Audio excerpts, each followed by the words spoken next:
आदाब। तिरछी आंख के इस डिजिटल प्लेटफॉर्म पर आपका एक बार फिर स्वागत है। जैसा कि आप जानते हैं कि महाराष्ट्र में महानगर पालिका और नगर निकाय के चुनाव का ऐलान हो चुका है। 15 जनवरी 2026 को चुनाव होने वाला है। लेकिन फिर एक बार सवाल होता है, क्या ये चुनाव पारदर्शी होगा और हर पक्ष को ये चुनाव कबूल होगा? सवाल इसलिए उठ रहा है कि वोटर लिस्ट जिस तरह से बना है उसमें एक क्षेत्र का वोट, एक प्रभाग का वोटर्स दूसरे प्रभाग में बड़ी तादाद में भेज दिया गया है, जिस पर विपक्ष वावेला मचा रहा है और कह रहा है कि वोटर लिस्ट में छेड़छाड़ की गई है। विपक्ष ये भी कह रहा है कि ये तीसरा वोट चोरी का ये तीसरा पैटर्न है। पहला पैटर्न जो महाराष्ट्र के विधानसभा चुनाव में देखने को मिला था, जिसमें वोटरों की तादाद बढ़ा दी गई थी। महाराष्ट्र में लोकसभा के चुनाव में वोटों की जो तादाद थी, असेंबली चुनाव आते आते जस्ट 3 महीने में वोटों की तादाद कम से कम 30 लाख बढ़ा दी गई, जिसकी वजह से बीजेपी को फ़ायदा पहुंचा और बीजेपी को भारी जीत हासिल हुई। दूसरा पैटर्न जो है बिहार में देखने को मिला। SIR के माध्यम से 60 लाख वोटों को निकाल दिया गया, वोटरों को निकाल दिया गया या घटा दिया गया। वहाँ भी बीजेपी को भारी जीत हासिल हुई। बीजेपी और उसके इत्तेहादी को भारी जीत हासिल हुई। अब एक नया पैटर्न महाराष्ट्र के महानगर पालिका चुनाव में देखने को मिल रहा है। महाराष्ट्र में वोटर लिस्ट में जिन लोगों की एक एक के प्रभाग से कम 4,000, 2,000, 2,500 वोटों को इधर से उधर कर दिया गया है, जो वोटर काफ़ी निर्णायक साबित हो सकते हैं।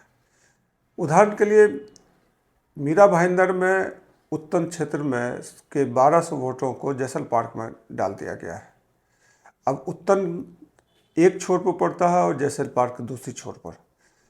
उत्तन के वोटर्स कतई जैसल पार्क में वोट देने नहीं आएंगे, क्योंकि ये वो उनके नगर सेवक नहीं होंगे, इसलिए वो वहाँ जाकर वोट देने में दिलचस्पी भी नहीं दिखाएंगे।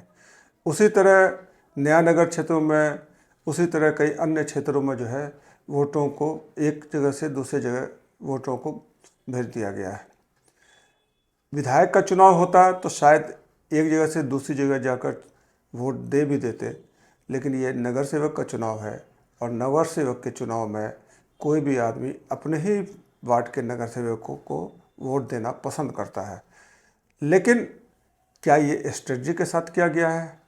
अगर स्ट्रेटजी के साथ नहीं किया गया तो बीजेपी ज़रूर वावेला मचाती और बीजेपी भी इस तरह के वोटों के इधर से उधर किए जाने पर शोर मचाती और इलेक्शन कमीशन से कहती कि जब तक वोटर लिस्ट ठीक नहीं होगा तब तक जो है वोटिंग नहीं कराई जाए।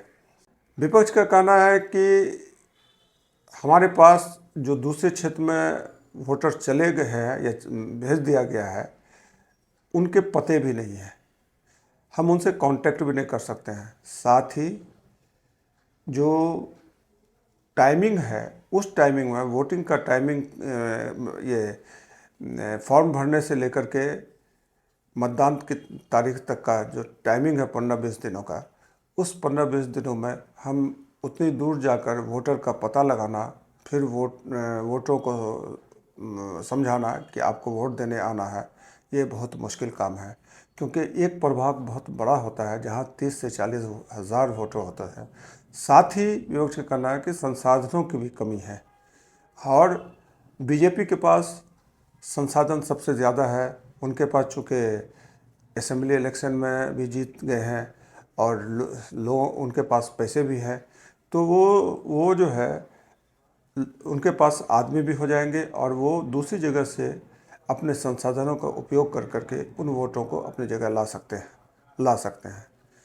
ऐसे में ये कहा जा सकता है कि जिस तरह से वोटरों को, ये सिर्फ मीरा भाईंदर का मामला नहीं है, ये बम्बई में भी हुआ और अन्य थाने में भी, अन्य जगह पर ये जो है इस तरह से वोटर को इधर से उधर किया गया है।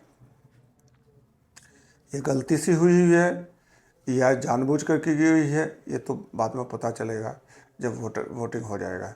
लेकिन इतना तो सत्य है कि पहले से ही लेवल प्लेइंग फील्ड को कम कर दिया गया है। विपक्ष के पाले में कुछ भी नहीं है। और ये सत्ता पक्ष जो है, सत्ता पक्ष है या भाजपा और उसके इत्यादि के पास जो सारी चीज़ें उनके हाथ में है। चूँकि चुनाव इलेक्शन कमीशन मूक दर्शक बना हुआ, इलेक्शन कमीशन सारी कमियों को देखते हुए भी कुछ करने में नाकाम रहा है। वोटर लिस्ट का कंप्यूटर रीडेबल जो है वोटर लिस्ट जो है अभी तक विपक्षी पार्टियों के पास नहीं पहुंचा है, जिससे वो ये देख सके कि कहां कहां वोटर्स हैं उनके और किस तरह उनको अपने वार्ड में वोट करने लाया जा सके।